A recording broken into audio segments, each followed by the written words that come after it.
quand on souffrait, moi-même, pour avoir 5 ans pour lui en donner de ces problèmes, mon épouse m'a soutenu. Quand la Bible déclare que la femme est une aide pour l'homme, mon épouse a joué ce rôle pleinement. Je lui dois beaucoup de choses. Viens, viens. Viens, viens. C'est grâce à ton soutien que je suis arrivé ici à ce niveau.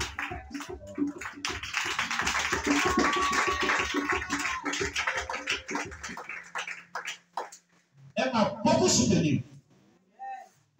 Elle avait les vêtements. Elle avait les paliers. En université, quand on fait palier, c'est WC, toilette des étudiants. Tu laves. Où ici, là, il y a cacao, tout ça, elle l'avait. Avec quand même produit. Vous pouvez sauter. C'est pour ça, les envois décidaient des autres qui font jeu tout partout dans la mission. Quand ils sont partout, ils disent, vous ne savez pas celle que tu as vu pour le monde à la maison. Vous ne savez pas où est-ce qu'il était avec elle. Dégagez, mon cher. Ah oui. Le film, c'est pas ici, ça commence. Ça a commencé dans la souffrance. Vous êtes quelqu'un de Jésus. Alléluia. Oui. Et par cette prière, je suis soutenu. Ils sont venus la séduire. Elle a processé sur elle, même sans process. Mais tu es une belle femme, voilà l'argent.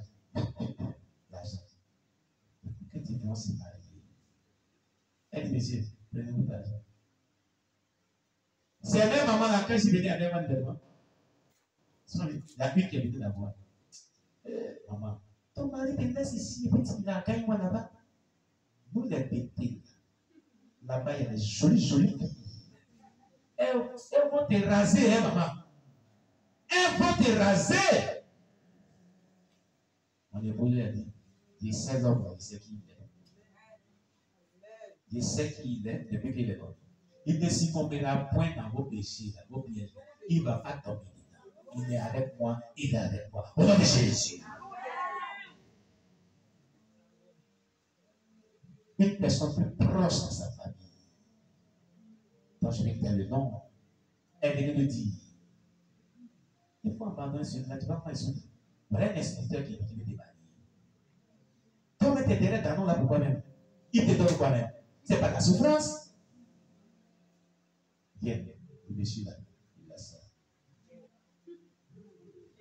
On ne peut dire, moi, ta nom, c'est ta nom. Quel nom? Alléluia. Oui. Ah oui. Si elle n'était pas aujourd'hui, à ce temps, on était dans la souffrance pas possible. À peine on mangeait. Mais Dieu ne nous abandonne pas, donc jusqu'à au coucher, il y a toujours quelque chose de bon.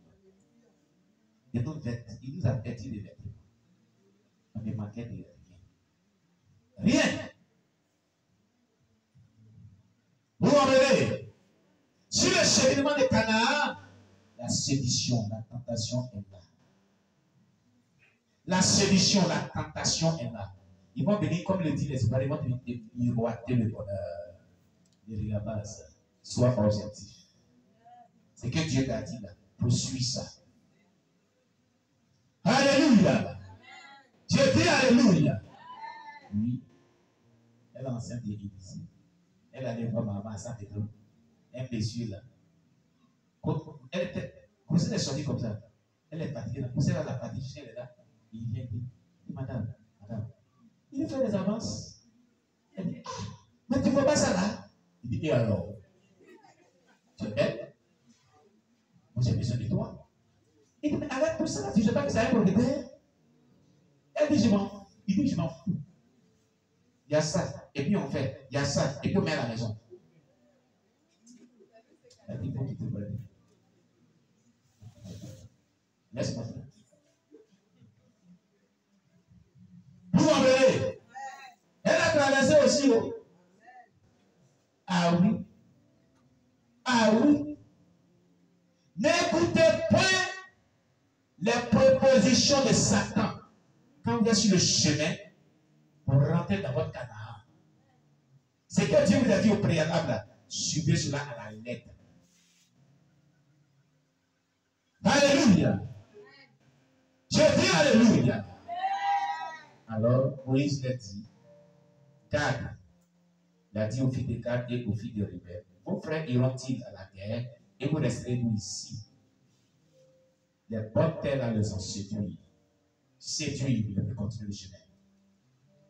Pourquoi voulez-vous décourager les enfants d'Israël de passer dans le pays que l'Éternel leur donne? Quand ils vont voir leur situation, eux, ils vont plus. C'est ça.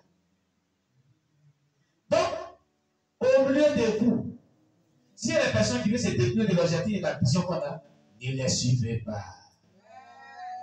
Ne les suivez pas dans les égarements. Non.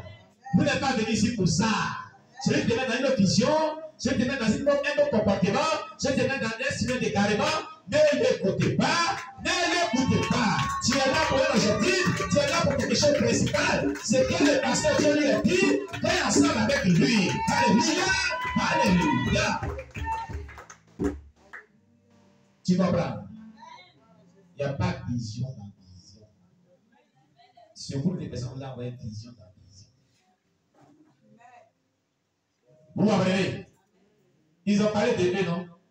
Mais pourquoi vous dit, pourquoi voulez-vous décourager le peuple? N'est pas les mères. Quand les gens vont voir cela, ils vont les suivre. Et il y a les gens qui sont faciles à suivre. N'importe comment. Sans discernement, ils les suivent. Pas de la barre. On vient pour toi d'art. C'est pas Baoulé qui disait ça. Il ne sait pas ce que ça suit. Après, tu avais dit. Alléluia. Bon, Jésus. C'est d'accord. Bon. Tu es venu ici pour un objectif. Ne te détourne pas de cet objectif. Ne fais pas comme ces gens. Hein? Hein? Il dit, hein?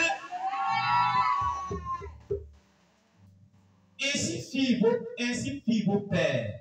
Quand je les envoyais des Kadès Barnéa pour examiner le pays, il les a rappelé ce que les pères ont fait quand c'est un lieu héréditaire qui est en eux.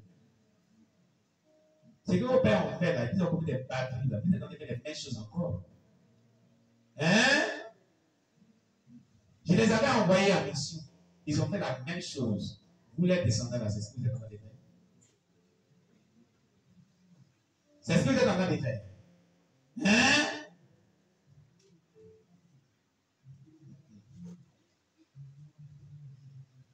Ils montaient jusqu'à la vallée d'Escol. Et après avoir examiné le pays, ils décourageaient les enfants d'Israël d'aller dans le pays que l'Éternel leur donnait. Ils ont découragé. Donc ils ont détourné un certain nombre de chrétiens. Un certain nombre de membres du peuple israélien. Vous m'avez? C'est ce qu'on appelle la rébellion. Aujourd'hui, ce genre de comportement est plein dans les assemblées chrétiennes. Rébellion détourne depuis sa partie vers Dieu. C'est la malédiction. Toute œuvre qui commence par une rébellion, c'est la malédiction. Avant d'avoir l'air d'être béni, on finit. Il n'y a pas un rebelle qui rentre au ciel. Il n'y a pas de rebelle qui rentre au ciel. Oui, oui.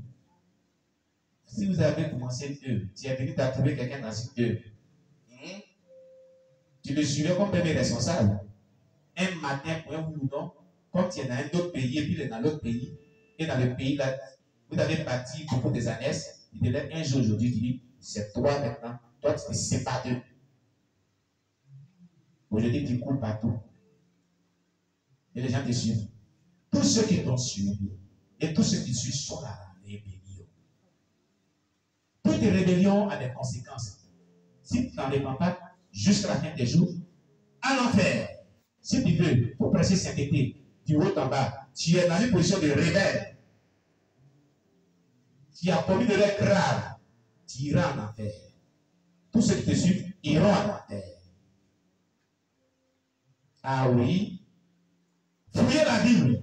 Il n'y a pas un rebelle qui a bien fini sa vie et qui est rentré au ciel. Il n'y a pas et il n'y aura pas. Ça a été comme ça toujours.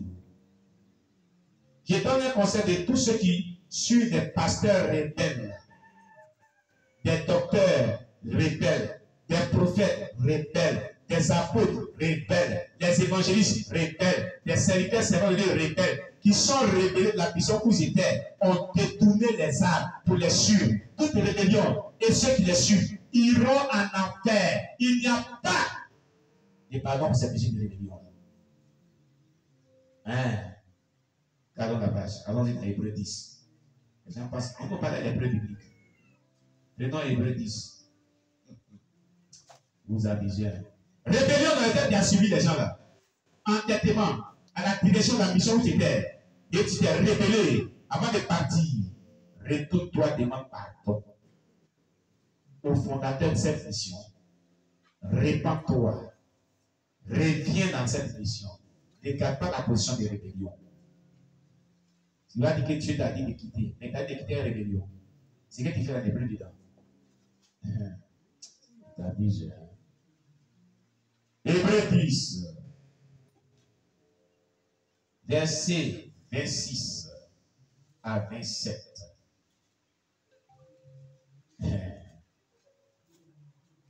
Donc, jusqu'au verset 30 d'ailleurs. Jusqu'au verset 30. Verset 26 à 30. Car si nous péchons volontairement, après avoir reçu la connaissance de la vérité, ils savent que la rébellion, c'est pas bon. Ils savent que la position de rébellion, c'est pas bon. L'entêtement, c'est pas bon. Il ne reste plus de sacrifice pour les péchés, mais une attente terrible du jugement et l'ardeur d'un feu qui dévorera les rebelles. Il n'y a plus de sacrifice pour ces péchés de rébellion qu'il y a commis. Dieu dit, il n'y a plus de sacrifice. Tu vas jeûner, prier. Dieu t'a classé, il t'a classé. Ah oui. Ah oui. Il dit, celui qui a violé la loi de Moïse meurt sans miséricorde. Sur la déposition de 2 ou 3 témoins, il y a eu des témoins. Il dit, de quel pays châtiment passez-vous que sera jugé qui, celui qui aura foulé au pied le Fils de Dieu, qui aura tenu pour profane le sang de l'alliance, par lequel il a été sanctifié, et qui aura outragé l'esprit de la grâce, car nous connaissons celui qui a dit, à moi la vengeance, à moi la rétribution. Et encore, le Seigneur jugera son peuple. C'est une chose terrible que de tomber entre les mains de Dieu vivant. Rébellion, tu tombes entre les mains de Dieu vivant, ce n'est pas entre les mains des humains. Qui va te débarrasser des humains? Alors, les gens s'abusent. Les gens s'abusent à la parole de Dieu. Quitter la rébellion. Je vois une millier de gens qui suivent ces gens. Et on leur met les choses dans la tête pour dire que moi, c'est du diable. Moi, je n'ai pas été rebelle. Moi, tu as fouillé mon parcours, il n'y a pas de rébellion dedans. Je n'ai détenu aucun fidèle. Je n'ai dit n'importe quoi sur la vie de quelqu'un, de mes pères pour arracher les âmes pour me suivre. Non. Parce qu'il savait ces principes bibliques-là. Alléluia. C'est pour ça ici, j'ai dit à tous ceux qui doivent passer ce machin, même s'ils ont vécu des expériences, certains hommes de Dieu, ils n'en parlent pas ici. Ils doivent prier pour eux. Pour que Dieu les éclaire et qu'ils reviennent sur le droit chemin. Mais oui, c'est interdit ici. Je connais ce qui est dedans. Selon la Bible, je n'ai jamais vécu ce malheur. Et je connais que Dieu frappe dedans. Et je ne veux pas que Dieu envoie un malheur sur mon ministère. Un châtiment sur mon cerveau de quelqu'un. J'ai dit non, c'est non. Oui, oui. Tu gardes ça pour toi seul. Ce qui peut édifier là, tu nous donnes. Terminé. Si toi tu veux aller de bouche en bouche parler mal de ce qu'ils ont fait qui est mauvais contre toi, moi je ne dis pas ça ici. Ça ne va pas édifier le corps de Christ. Ça va plutôt salir le nom de ces hommes de Dieu là. Et ça les met en mauvaise position. Je n'en veux pas. Alléluia. Alléluia. Ça reste dans le secret, mais toi, il te conseille, prie pour eux. Jésus est mort à la croix pour eux. Il peut changer aussi. Pour qu'ils reviennent à la normale. Alléluia. J'ai dit Alléluia. Tu comprends? Moïse a dit, ne détournez pas. Vos pères ont fait la même chose. Ils ont été rebelles. Très rebelles.